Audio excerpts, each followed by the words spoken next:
Defiant Putin says Russia doing everything right in Ukraine.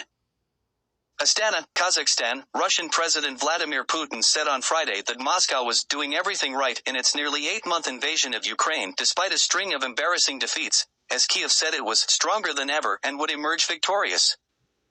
Putin's comments came hours after Kremlin installed officials in the southern region of Kherson urged residents to leave after Kiev said its forces were advancing on the region's eponymous main city.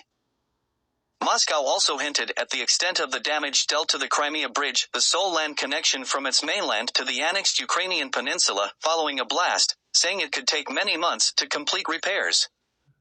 What is happening today is not pleasant. But all the same, if Russia hadn't attacked in February, we would have been in the same situation, only the conditions would have been worse for us, Putin told reporters after a summit in the capital of Kazakhstan. So we're doing everything right, he insisted. He did, however, acknowledge that Russia's ex-Soviet allies were worried. Ukraine, which is clawing back territory in the east as well as in the south, fated its first Defenders' Day public holiday since the start of Moscow's invasion, pledging victory.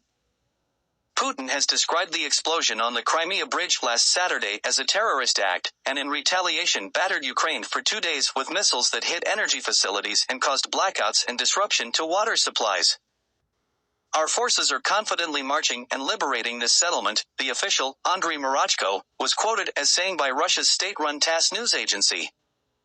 An electric substation in the Russian city of Belgorod, near the border, was set on fire by a Ukrainian strike on Friday, local officials said. UN envoy Pramila Patten told AFP in an interview that rapes and sexual assaults attributed to Moscow's forces in Ukraine were part of a Russian military strategy and a deliberate tactic to dehumanize the victims.